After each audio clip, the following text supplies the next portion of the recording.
Asseyez-vous, je vous en prie. Que Dieu vous bénisse tous. Amen. C'est avec joie que je salue chaque frère et chaque soeur dans le nom précieux de Jésus. Amen. Nous sommes passés par un lavage de la chair jusqu'au fond de l'assemblée. Et maintenant, c'est le jour où nous construisons la table du Seigneur. Et chacun fera son expérience personnelle. Nous n'agissons pas comme des dénominations en comptant sur l'Église. Nous sommes en groupe, nous avons fait ceci, pas nous, je. Parce que Dieu t'a parlé, parce que Dieu t'a conduit, tu as été lavé par le sang de Jésus-Christ. Maintenant, tu es pur, plus blanc que la neige, alors tu peux passer à la table du Seigneur. Ah. Je vous invite à vous lever. Avant de passer à la table, nous aurons une prédication. Nous lirons dans Luc chapitre 7, verset 36. Luc chapitre 7, un seul verset, le verset 36. Je lis la parole de Dieu. Un pharisien pria Jésus de manger avec lui. Jésus entra dans la maison du pharisien et se mit à table. Amen. Amen. Que Dieu ajoute ses bénédictions à la lecture de sa parole. Amen. Amen. Asseyez-vous, je vous en prie. À partir de cette écriture que je viens de lire, je vais vous parler sur le sujet le pire pécheur de la ville ou l'homme le plus méchant que je connaisse. Dans chaque ville, il y a beaucoup de pécheurs, même dans cette ville de Bruxelles où nous habitons. Maintenant, si on vous demandait quel est le pire pécheur de la ville de Bruxelles, vous pourrez dire une prostituée ou bien un meurtrier qui tue à la fois 1000 personnes. Ah, c'est ce que nous allons étudier ensemble et découvrir aujourd'hui en sondant les Écritures.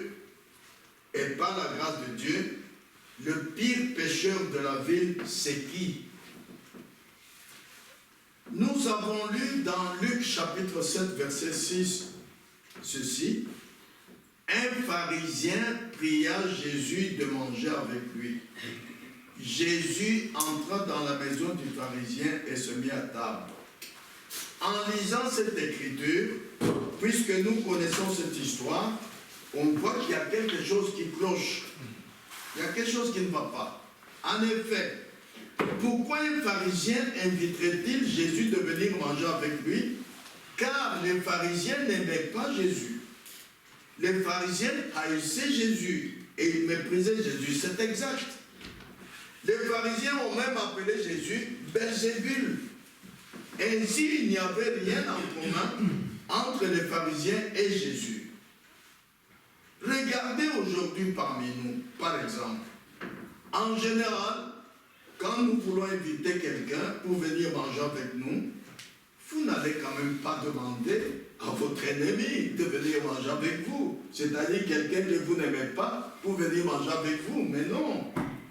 Ainsi, vous comprenez que dans le cas de Simon le pharisien, qui a invité Jésus pour manger avec lui, alors qu'il n'aimait pas Jésus, il y a donc quelque chose qui cloche.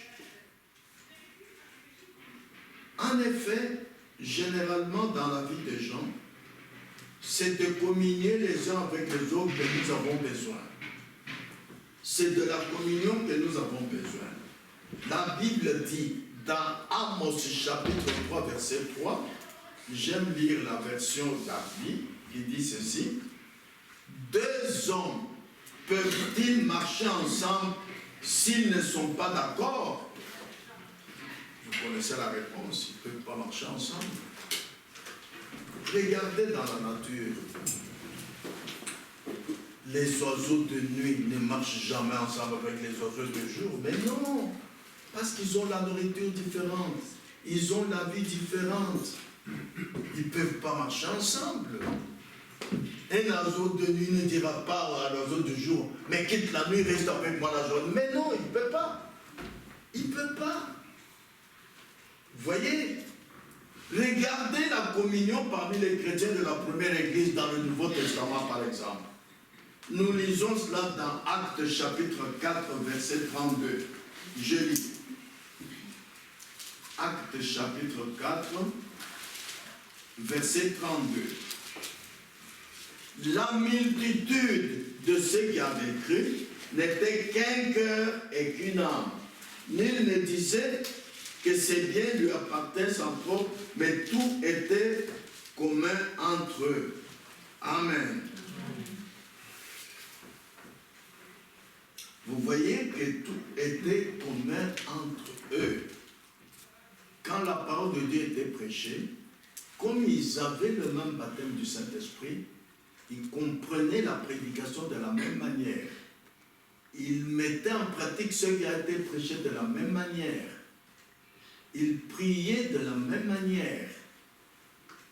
Ils travaillaient de la même manière. Ils s'aimaient les uns les autres de la même manière. Amen. Amen. Ils n'avaient pas de relation avec les incroyants. Ils vivaient la même vie. Amen.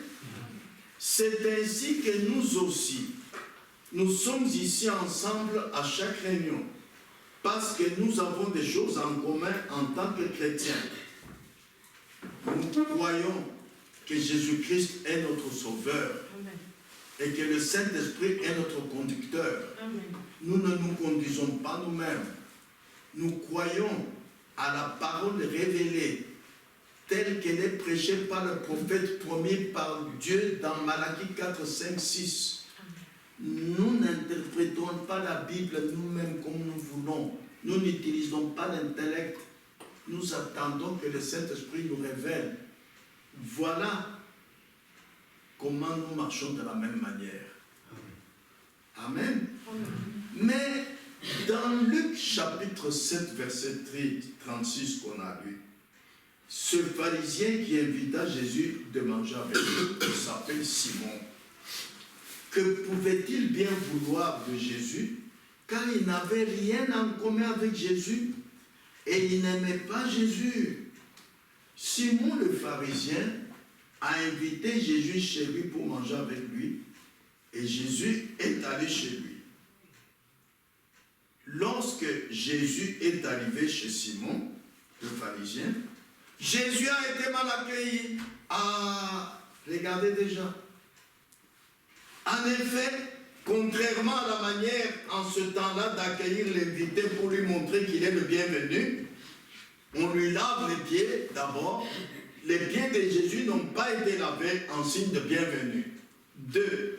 Simon le pharisien, ni qui que ce soit de son côté, n'a pas donné un baiser à Jésus en signe de bienvenue. Ils ne l'ont pas fait. 3. Ni Simon le pharisien, ni personne du côté de Simon le pharisien n'est resté assis près de Jésus à la table pour causer avec Jésus comme signe de la communion. Non. Jésus était assis tout seul à la table. Oh, quel accueil! Là, Simon le pharisien n'a manifesté aucun acte d'amour envers Jésus. Il a montré ce qui était dans son cœur. Parce que je vous ai dit, d'ailleurs, vous connaissez bien cette histoire de Jésus avec Simon le pharisien, que les pharisiens n'aimaient pas Jésus. Maintenant, il a invité Jésus comment? Par l'hypocrisie. Maintenant, voilà, il arrive, il n'est pas le bienvenu. On ne lui donne pas un baiser, on ne lui lave pas les pieds, personne n'est assis avec lui à table. Oh là là! Ceci montre clairement l'hypocrisie de Simon le pharisien. L'hypocrisie des pharisiens. Et c'est ce que nous lisons dans Matthieu chapitre 23, lisons cela, versets 27 et 28. Matthieu chapitre 23, versets 27 et 28. Jésus dit ceci. Malheur à vous, scribes et pharisiens hypocrites, parce que vous ressemblez à des sépulcres blanchis qui paraissent beaux au dehors et qui au dedans sont pleins d'ossements de mort et de toute espèce d'impureté. Maintenant écoutez, vous de même, au dehors, vous paraissez juste aux hommes, mais au dedans, vous êtes pleins d'hypocrisie et d'iniquité. Oh là là! Quelle bonne instruction biblique nous recevons. quand nous allons à l'église, nous ne regardons pas les frères et les sœurs suivant leur extérieur. Non. Que le Saint-Esprit vous conduise à discerner qu'est-ce qu'il y a dans la pensée du frère ou de la sœur. Parce que les pharisiens, vous voyez Simon le pharisien l'a fait, il paraissait être en ordre avec Dieu extérieurement. Il paraissait aimer Jésus, il l'a même invité à aller manger avec lui. C'était extérieurement, mais intérieurement, dans son cœur, il n'aimait pas Jésus, il le haïssait. Il n'avait rien de commun avec Jésus, ils appelaient même Jésus Belzébul. Vous voyez, frères et sœurs, faites attention à l'hypocrisie. Dieu n'aime pas que vous soyez hypocrite. Jésus nous a dit en Matthieu 7, versets 15 à 20, lisons, Matthieu 7, versets 15 à 20. Gardez-vous des faux prophètes. Ils viennent à vous en vêtements de brebis, mais au-dedans, ce sont des loups. Oh. Est-ce que vous saisissez ça? Vous les reconnaîtrez à leurs fruits. Cueille-t-on des raisins sur des épines ou des figues sur des chardons? Tout bon arbre porte de bons fruits, mais le mauvais arbre porte de mauvais fruits. Un bon arbre ne peut porter de mauvais fruits, ni un mauvais arbre porter de bons fruits. Tout arbre qui ne porte pas de bons fruits est coupé et jeté au feu. C'est donc à leurs fruits que vous les reconnaîtrez. Amen. Amen. Quelle bonne instruction biblique vous recevez là. Ne marchez pas comme les dénominations qui disent mais il est de notre église, il est de notre... Oh mais c'est notre pasteur. Mais si votre pasteur se conduit mal, faites attention à lui. Ne regardez pas l'extérieur. N'est-ce pas? Ouvrez les oreilles. Quelle est la vie du prédicateur? Quelle est la vie du frère? Chez lui, au travail, en voyage. Ouvrez bien les oreilles. Nous avons vu dimanche passé que vous ne devez pas avoir de relation avec quelqu'un qui, se nommant frère, même s'il est frère ou sœur, n'ayez pas de relation avec lui ou avec elle, si vous apprenez qu'il est impudique ou idolâtre, cupide. Nous avons vu ça dimanche passé, n'est-ce pas? N'oubliez pas ça. Ce n'est pas parce qu'il est frère, je peux avoir n'importe quand les relations avec lui. Non. Dès que j'apprends que le frère se conduit comme un païen, je ne peux pas aller chez lui. Je ne peux pas avoir de relation avec lui. Il peut venir à l'église, oui, parce qu'à l'église, Jésus-Christ reçoit les bons et les mauvais. Il donne aux mauvais l'occasion d'être sauvés. Amen. Ah, frères et sœurs, attention à l'hypocrisie. C'est le cas de Simon le pharisien.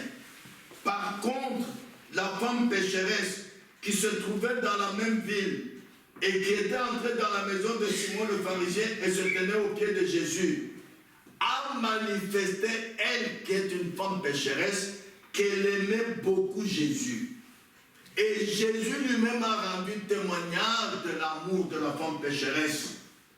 Nous lisons dans Luc chapitre 7, verset 47. Regardez le témoignage de Jésus lui-même. Luc 7, 47. Je lis. C'est pourquoi je te l'ai dit. Ses nombreux péchés lui ont été pardonnés. Jésus parle à Simon le pharisien. Car elle a beaucoup aimé. Mais celui à qui on pardonne peu, aime peu. Ici encore, il y a une grande instruction biblique. Je vais quand même effleurer ça. Voici comment l'amour de cette femme est manifesté et n'est pas un amour théorique. Nous lisons Luc 7, 44 à 46. Luc chapitre 7, versets 44 à 46. Je vous ai lu également dimanche passé que la question a été posée à Jésus. Quel est le plus grand commandement de tous? Il a dit, tu aimeras ton Dieu de tout ton cœur, toute ta pensée, toute ton âme. C'est le premier et le plus grand des commandements. Et puis il y a eu un deuxième. Tu aimeras ton prochain comme toi-même. Beaucoup de ceux qui viennent à l'église, ils savent que Dieu est au milieu de nous. Mais ils ne l'aiment pas. Ils font comme Simon le pharisien. Ils viennent à l'église, ils chantent, ils prient, mais ils n'aiment pas Dieu. Faites attention, frères et sœurs. Dieu voit votre cœur, hein? Parce que l'amour est dans le cœur. N'est-ce pas? Écoutez ce que Jésus dit à Simon le pharisien. Luc chapitre 7, versets 44 à 46. Puis, se tournant vers la femme, il dit à Simon, vois-tu cette femme? Je suis entré dans ta maison, tu ne m'as point donné d'eau pour laver mes pieds. Mais elle les a mouillés de ses larmes et les a essuyés avec ses cheveux. Maintenant, ici, entre parenthèses, cette femme, malgré qu'elle était prostituée, elle n'a jamais coupé ses cheveux. Elle a laissé ses cheveux longs, comme Dieu exige qu'une femme ait de longs cheveux, qu'elle ne coupe pas ses cheveux. C'est alors qu'elle a pu les essuyer, et elle a pu les utiliser, les longs cheveux, pour essuyer les pieds de Jésus. Et l'état ce qu'elle faisait, c'est ça. Amen. Vous voyez? Verset 45. Tu ne m'as point donné de baiser, mais elle, depuis que je suis entré, elle n'a point cessé de me baiser les pieds. Tu n'as point versé d'huile sur ma tête, mais elle a versé du parfum sur mes pieds. Ah! Vous voyez que cette femme, qui est une femme prostituée, elle entend de temps en temps la parole de Dieu. Peut-être qu'elle lit de temps en temps la Bible chez elle. Elle a mis la parole de Dieu en pratique. Elle a montré qu'elle aime Jésus. Elle croyait que Jésus est le Sauveur, le Messie promis. Vous voyez? Le parfum qu'elle a mis au pied de Jésus. Lorsqu'elle avait entendu que Jésus était dans la maison du pharisien, elle décida de venir auprès de Jésus et elle est allée vite d'abord acheter ce parfum qui a coûté très cher. Je vous ai dit dimanche passé qu'il y en a qui sont dans l'église, mais ils font de leur argent une idole. Ils ne dépensent jamais pour Dieu. Non. Mais regardez elle, qui est une femme prostituée, avant de venir auprès de Jésus, qu'elle a entendu qu'elle était dans la maison de pharisien, elle a vite couru au magasin, elle a acheté ce parfum qui lui a coûté très cher, pour mettre sur le pied de Jésus. Oh là là, quel amour! Comme signe de souhaiter la bienvenue à Jésus, comme un signe de montrer qu'elle aime Jésus, car elle avait certainement entendu un jour ou lu dans la Bible, tu aimeras ton Dieu de tout ton cœur, de toute ta pensée, de toute ton âme. Il a dit, mais puisque je m'en vais voir Jésus, le Fils de Dieu, je dois montrer que je l'aime. Elle l'a fait. Amen. Quand on aime, on le montre. Amen. Surtout, on donne quelque chose. La Bible dit dans Jean 3,16, Dieu a tant aimé le monde. C'est tout? Non. Il a donné son Fils par amour pour montrer que j'aime le monde. Et son Fils est venu souffrir et mourir à la croix. Quel amour! Le père de Joseph, il avait 12 enfants, n'est-ce pas? Alors, comme il aimait Joseph plus que les autres enfants, il lui a payé une tunique plus belle que celle des autres. Et c'est pourquoi cela a provoqué la jalousie des autres enfants. Quand on aime, on donne. Quand on aime, on agit en faveur de celui que vous aimez. et non pas l'amour théorique. Je t'aime, je t'aime, je t'aime. Ça, ce n'est pas de l'amour biblique. Dieu a tant aimé le monde qu'il a donné son Fils pour montrer qu'il aime le monde. Amen. Amen. Amen. Ah. Jésus connaissait les pensées du cœur de la femme pécheresse. Et il lui a dit, tes péchés te sont pardonnés. Pourquoi? Cette femme a montré qu'elle aimait Jésus. Cette femme a montré qu'elle croyait que Jésus est le Sauveur. C'est pourquoi quand elle est venue, elle n'a parlé à personne. La foi, c'est une expérience personnelle avec Dieu. Amen. Elle est allée directement au pied de Jésus, elle a commencé à pleurer. Pour montrer, je suis pécheresse, je ne suis pas digne, je ne suis pas digne de m'approcher de toi, je ne suis pas digne.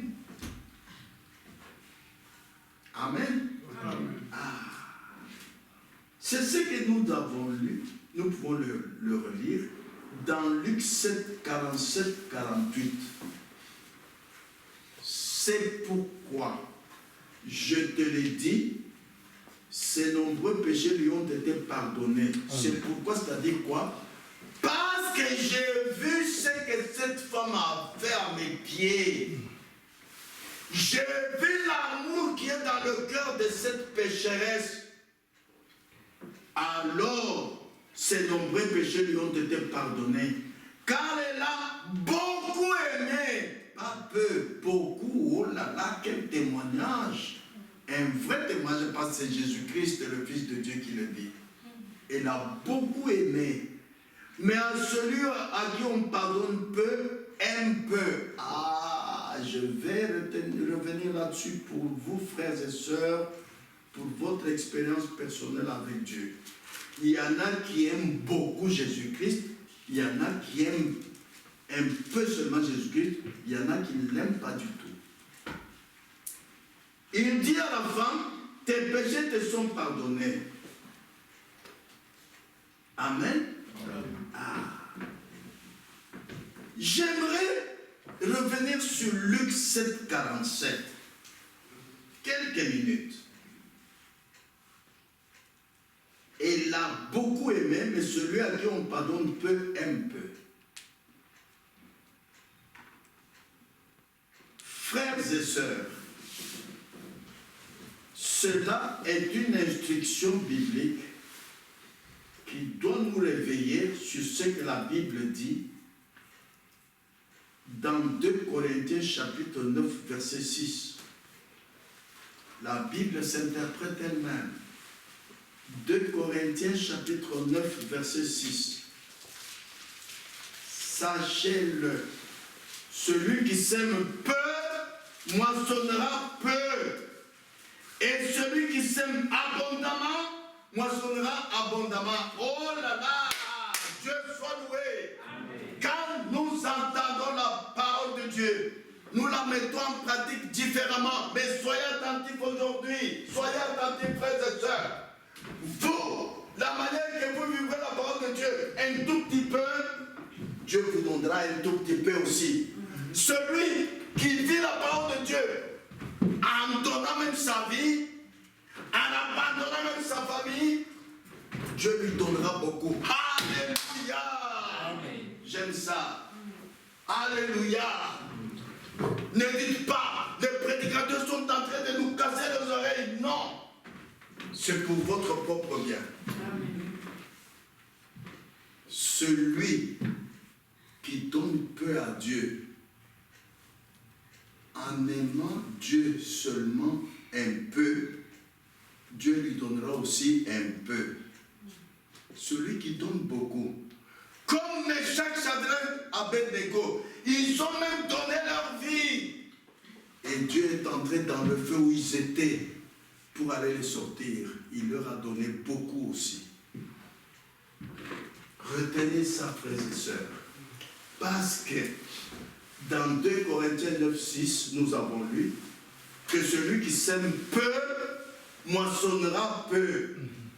Celui qui sème abondamment moissonnera abondamment. Amen.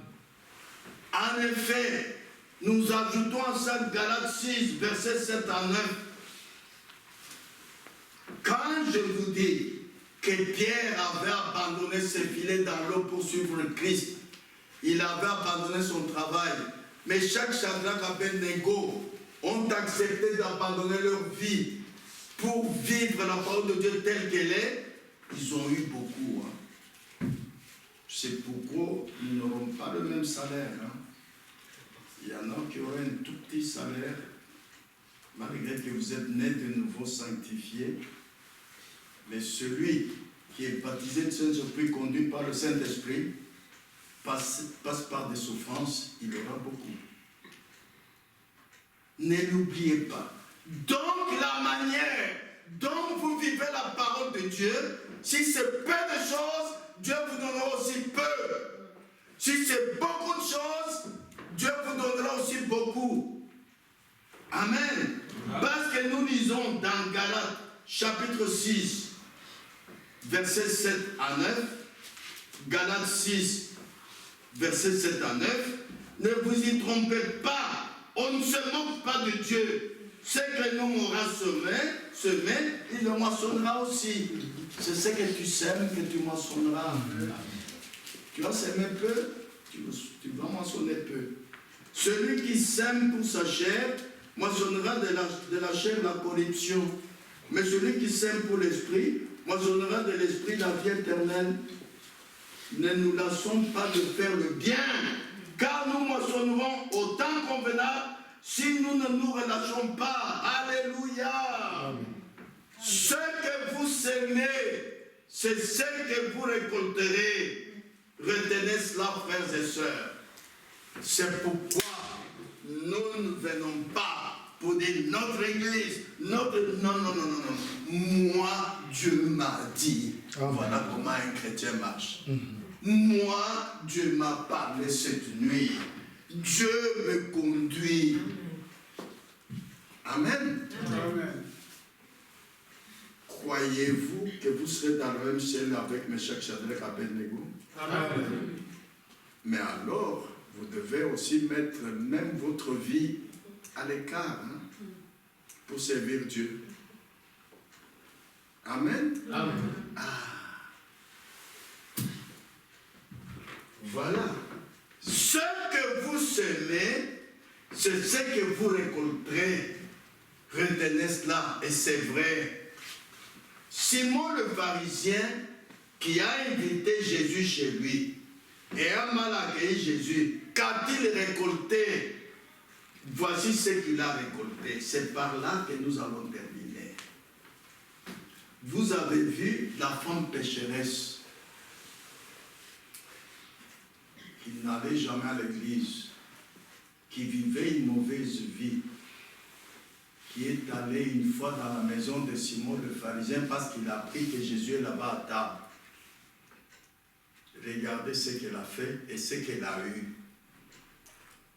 C'est pourquoi, pour nous, dans le Nouveau Testament, Jésus a dit, les femmes prostituées vous dépasseront dans le royaume de Dieu. Alléluia! Est-ce que vous ne trouvez pas ça un peu difficile quand vous lisez dans la Bible?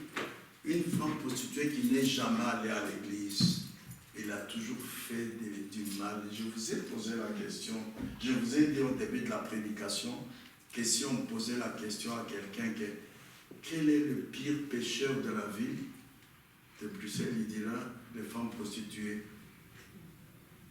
Mais Jésus dit les femmes prostituées peuvent vous devancer dans le royaume des cieux. Ce n'est pas ça le pire pécheur. Le pire pécheur, c'est celui qui est devant le Sauveur, qui l'accueille mal et il ne reçoit pas le pardon de ses péchés. Parce que la Bible dit, tous ont péché. Mais quand vous avez l'occasion de rencontrer le Sauveur et que vous n'êtes pas sauvé, voilà le pire pécheur. Amen. Amen. Simon le pharisien, voilà ce qu'il a récolté. Il a invité Jésus chez lui. Et Jésus était le Sauveur, le Fils de Dieu. Jésus est venu chez lui et est entré dans la maison du pharisien. Mais Simon le pharisien a manqué de recevoir le pardon de ses péchés. Oui, Jésus n'a pas dit au pharisien qu'il a invité, tes péchés te sont pardonnés. Non. Car le pharisien ne croyait pas que Jésus est le Fils de Dieu. Et le pharisien a mal accueilli Jésus. Dieu dit dans Hébreux 11, verset 6, inviter Jésus ne suffit pas. Simon le pharisien l'a fait. Vous savez que chaque fois que nous nous réunissons ici à 2 ou 3, c'est une invitation que nous avons à Jésus et il répond toujours à l'invitation parce qu'il dit, là où 2 ou 3 sont ensemble, je suis au milieu d'eux. Mais l'invitation de Simon le pharisien nous donne une grande instruction biblique. Quand vous invitez Jésus, Jésus veut être bien accueilli. Amen. Mais Simon le pharisien ne l'a pas bien accueilli. Au contraire, dans la même ville, il y avait Simon le pharisien qui n'aimait pas Jésus et il y avait la femme prostituée. La femme prostituée, la femme pécheresse a bien accueilli Jésus. Elle a eu le pardon de ses péchés. Hébreux 11, 6. Nous lisons ceci. Sans la foi, il est impossible de lui être agréable, c'est-à-dire d'être agréable à Dieu. La foi, ça ne vient pas de vous. Je vais continuer. Car il faut que celui qui s'approche de Dieu, comme Simon le pharisien, comme la femme pécheresse, croie que Dieu existe. Amen. Ici, le prophète nous donne la révélation de ce que signifie que Dieu existe. Il doit croire qui est Dieu. Si quelqu'un vous demandait ici, mais j'ai déjà lu que là où 2 ou 3 sont assemblés en mon nom, je suis au milieu d'eux. Mais qui est ce Dieu qui est au milieu de vous? Tu vas répondre quoi?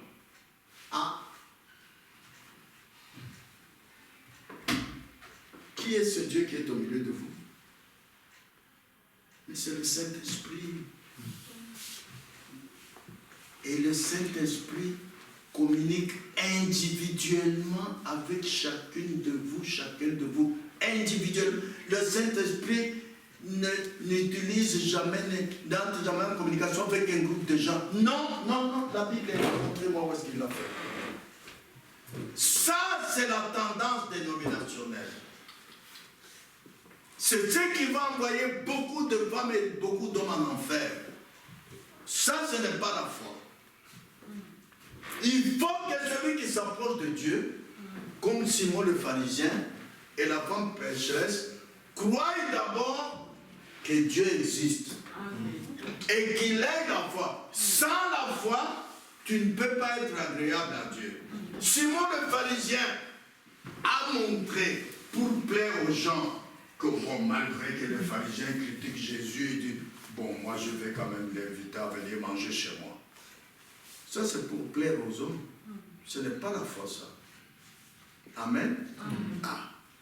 Parce qu'avec Dieu, je vous ai lu tantôt dans un verset, là où l'on a parlé de celui qui aime peu, n'est-ce pas? Celui qui sème beaucoup, récolte beaucoup. La Bible a dit quelque part, celui qui sème pour la chair. Il y en a qui viennent à l'église, des jeunes par exemple, pour trouver un époux ou une épouse. Dès qu'il a trouvé, c'est fini. Là, tu es venu pour s'aimer pour ta chair, n'est-ce pas mon frère? Amen. Il faut s'aimer pour l'esprit, pas pour la chair. Voilà le problème de ceux qui viennent à l'église. Sans la foi, tu ne peux pas être agréable à Dieu. Et celui qui s'approche de Dieu, il doit savoir comment on s'approche. C'est par là qu'on va terminer. Tu as le cas de Simon le pharisien et de la femme pécheresse. Tu dois bien accueillir Dieu. Amen. Ah. Tu dois lui montrer l'amour. Tu dois lui montrer l'obéissance totale à sa parole. C'est pourquoi des deux de la même ville qui étaient pécheurs, Simon le pharisien et la femme pécheresse, qui ont accueilli Jésus dans la maison de Simon le pharisien, c'est la femme pécheresse qui a eu le pardon de ses péchés. Simon le pharisien n'a pas eu le pardon de ses péchés. Il a manqué de recevoir le pardon de ses péchés. Parce que nous le voyons, Jésus n'a pas dit aux pharisiens qu'il a évité tes péchés te sont pardonnés. Non. Parce que le pharisien ne croyait pas que Jésus est le Fils de Dieu. Pour lui, Jésus était toujours Belzébul. Vous voyez? Pourtant, Jésus le Sauveur a dit à la femme pécheresse, tes péchés te sont pardonnés. Pourquoi?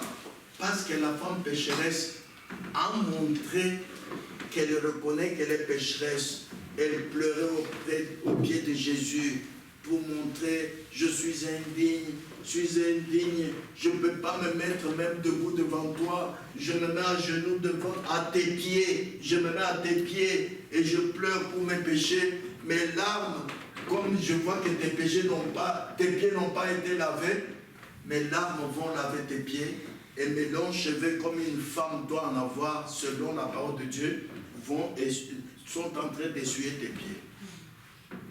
Et elle avait acheté un parfum qui coûte très cher avant de venir.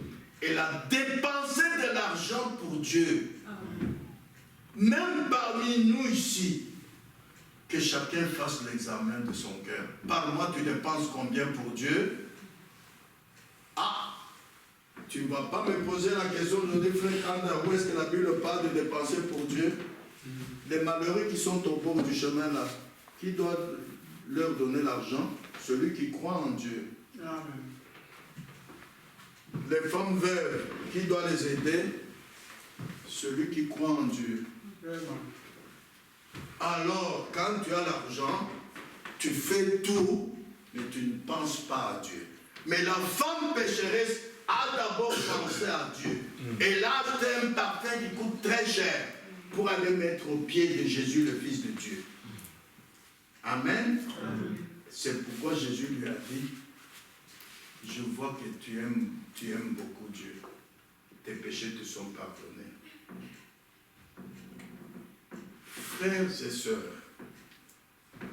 le pire pécheur de la ville, c'est Simon le pharisien. C'est l'homme le plus méchant qu'on connaisse. Jésus lui-même lui a dit ça dans Luc 7, 44 à 48. Relisons encore. Luc chapitre 7, 44 à 48. Il dit à Simon, vois-tu cette femme? Je suis entré dans ta maison. Tu ne m'as pas donné d'eau pour laver mes pieds, mais elle les a mouillés de ses larmes. Tu ne m'as pas donné de baiser, mais elle, depuis que je suis entré, elle n'a pas cessé. Tu ne m'as pas versé d'huile sur ma tête. Jésus a reproché à Simon le pharisien des choses qu'il n'a pas faites pour accueillir Jésus. Jésus doit être bien accueilli. Amen. Amen. Frère, sœur, tu ne peux jamais être ensemble avec un tel homme comme Simon le pharisien, un incroyant, un hypocrite. Non. Tu diras, mais frère, arrête. Mais Jésus lui-même a été ensemble et est allé manger chez cet homme. Voilà là où on vous dit que ne mettez jamais l'intellect dans la parole de Dieu. Dieu nous a envoyé un prophète. Amen. Pour nous révéler les choses cachées dans les lignes de la Bible. Amen. Dans la Bible, il y a les Écritures, ce que Dieu a dit, mais il n'y a pas la pensée de Dieu. Amen. Correct. Amen. Amen. Il y a des choses, comme David qui a pris la femme d'autrui, n'est-ce pas? Il a même tué son mari. Alors c'est écrit que vous aussi vous prenez la femme d'autrui? Non. Demandez-vous quelle est l'instruction qui est derrière ça. Jésus est allé chez Simon le pharisien, un incroyant, un hypocrite, parce que Jésus en tant que sauveur, partout où il est invité, même dans une dénomination, même chez une femme prostituée, même chez un mauvais type, il va toujours y aller. Pourquoi? Pour lui donner l'occasion d'avoir le salut. Mais toi, tu n'es pas le sauveur. N'y va pas. Parce que Dieu a dit, dans 2 Corinthiens chapitre 6, verset 17, lisons. 2 Corinthiens chapitre 6, verset 17. C'est pourquoi sortez du milieu d'eux et séparez-vous, dit le Seigneur. Ne touchez pas à ce qui est impur et je vous accueillerai. Ce que vous semez, c'est ce que vous récoltez. Vous avez des relations avec les incroyants, Dieu ne vous accueillera pas. Ah, ce que vous semez, c'est ce que vous récoltez. Ne l'oubliez pas, Dieu l'a dit. Jésus est allé chez Simon le pharisien répondre parce qu'il est le sauveur, pour lui donner l'occasion d'être sauvé. N'est-ce pas? Mais toi, tu ne peux pas aller chez Simon le pharisien, un incroyant qui t'invite. Non. Quel rapport y a-t-il entre le fidèle et l'infidèle? C'est écrit encore dans 2 Corinthiens 6. Entre la lumière et les ténèbres. Vous êtes appelés, vous êtes la lumière du monde.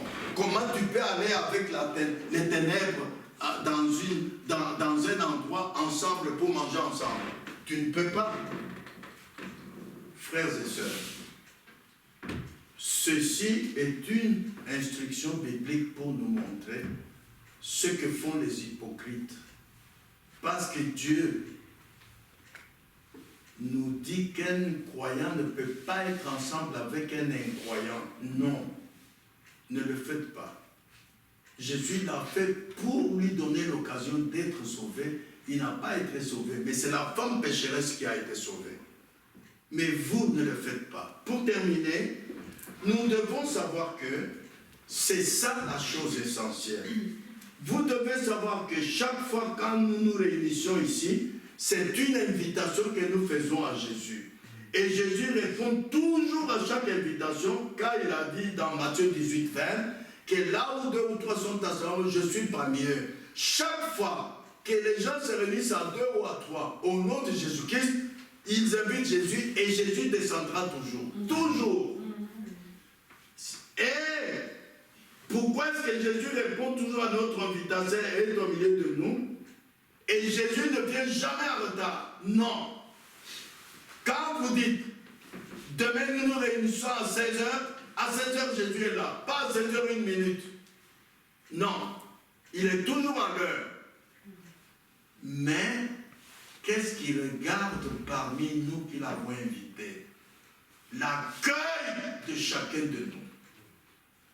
Il y a l'accueil de Simon le pharisien et l'accueil de la femme prostituée. Voilà ce à quoi Jésus regarde quand il répond à notre invitation. Mais qu'est-ce qu'il vient faire? Nous lisons dans Matthieu 18, 19. Lisons Matthieu chapitre 18, verset 19. Je vous dis encore que si 2 d'entre vous s'accordent sur la terre pour demander une chose quelconque, elle leur sera accordée par mon Père qui est dans les cieux. Vous savez bien qu'à la fin de chaque culte, nous disons qui est malade, vous levez la main et toute l'assemblée prie. Maintenant, écoutez. Ça dépend comment toi, qui demande qu'on prie pour toi, tu as accueilli Jésus. Alors il va exaucer notre prière et te demander ce que tu désires. Mais si tu as mal accueilli Jésus, comme Simon le pharisien, tu n'auras rien. Amen. Amen. Ah. Ne faites pas de la parole de Dieu quelque chose de théorique. Ne faites pas de l'église de Dieu quelque chose d'imaginaire, quelque chose qu'on fait avec sa tête. Non! Jésus a dit, quand le Saint-Esprit viendra, il vous conduira dans toute la vérité. Il vous enseignera toutes choses. Il vous rappellera ce que je vous ai dit. Le Saint-Esprit. Peu importe qui tu es parmi nous, que tu sois pécheur ou pécheresse, que tu sois sauvé et né de nouveau, ou que tu sois sanctifié, ou que tu sois baptisé du Saint-Esprit, ça dépend comment tu accueilles Jésus qui est au milieu de nous. Alors Matthieu 18, 19 va s'accomplir. Tout ce que nous allons nous accorder à 2 ou à 3 en tant qu'Église pour prier pour toi, te sera accordé. Mais si tu as mal accueilli Jésus, Jésus ne te le donnera pas. Ça dépend comment tu accueilles Jésus. Ça dépend comment tu montres à Jésus que tu l'aimes. Psaume 2, verset 12, lisons. Psaume chapitre 2, verset 12. Regardez ce que la Bible nous dit. Baisez le Fils de peur qu'il ne s'irrite. Ah!